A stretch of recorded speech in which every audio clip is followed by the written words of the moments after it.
નમસ્કાર મિત્રો, સ્વાગત છે તમારું અમારી યુટ્યુબ ચેનલમાં.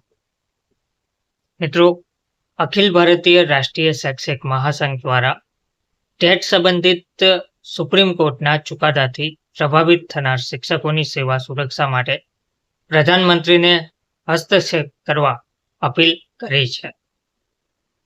તો ટેટ પરીક્ષાને લઈને એક મહત્વના સમાચાર સામે આવી રહ્યા છે.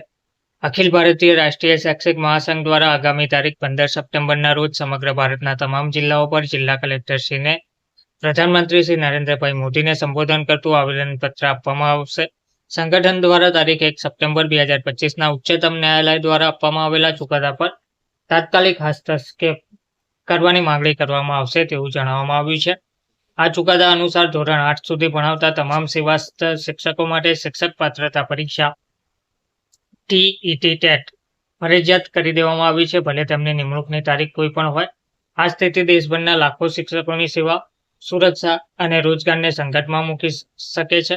અખિલ ભારતીય રાષ્ટ્રીય શૈક્ષિક મહાસંઘે સ્પષ્ટ કર્યું છે કે આરટીઈ અધિનિયમ 2009 અને એનસીટીઈનું તારીખ 23 ઓગસ્ટ 2010ની જાહેરનામા મુજબ બે અલગ અલગ શ્રેણીઓ માન્ય હતી. 2010 પૂર્વે નિમણૂક પામેલા શિક્ષકો જેઓને પાત્ર માનવામાં આવ્યા હતા અને જેમને ટેટમાંથી છૂટ આપવામાં આવી હતી, તથા 2010 પછી નિમણૂક પામેલા શિક્ષકો જેમને નિશ્ચિત સમયગાળામાં ટેટ પાસ કરવું જરૂરી હતું.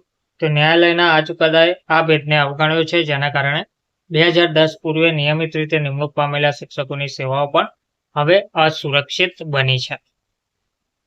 તો એબીઆરએસએમના અધ્યક્ષ પ્રોફેસર નારાયણ લાલ ગુપ્તાએ જણાવ્યું છે કે અનેક વર્ષોથી શિક્ષણ વ્યવસ્થાને સંભાળી રહેલા અનુભવી શિક્ષકો પર અચાનક ટેટની ફરજિયાતતા લાદવી માત્ર અન્યાયપૂર્ણ જ નથી, પરંતુ તે શિક્ષણની સાતત્યતા પણ ભંગ કરશે. સરકારને તાત્કાલિક હસ્તક્ષેપ કરીને આ નિયમને માત્ર ભવિષ્યની નિમણૂકો પર લાગુ કરવી જોઈએ. મહામંત્રી પ્રોફેસર ગીતા ભટ્ટે જણાવ્યું છે કે આ ચુકાદાથી 20 લાખથી વધુ શિક્ષકો પ્રભાવિત થશે, જેઓએ કાનૂની પ્રક્રિયા હેઠળ નિમણૂક મેળવી હતી.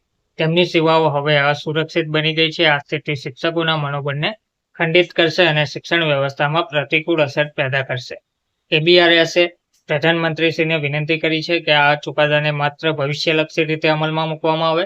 2010 પૂર્વે નિમણૂક પામેલા શિક્ષકોની સેવા, સુરક્ષા અને ગૌરવની રક્ષા કરવામાં આવે અને જરૂરી નીતિગત અથવા કાનૂની પગલાં લઈને લાખો શિક્ષકોના ભવિષ્યને સુરક્ષિત કરવામાં આવે. ધન્યવાદ.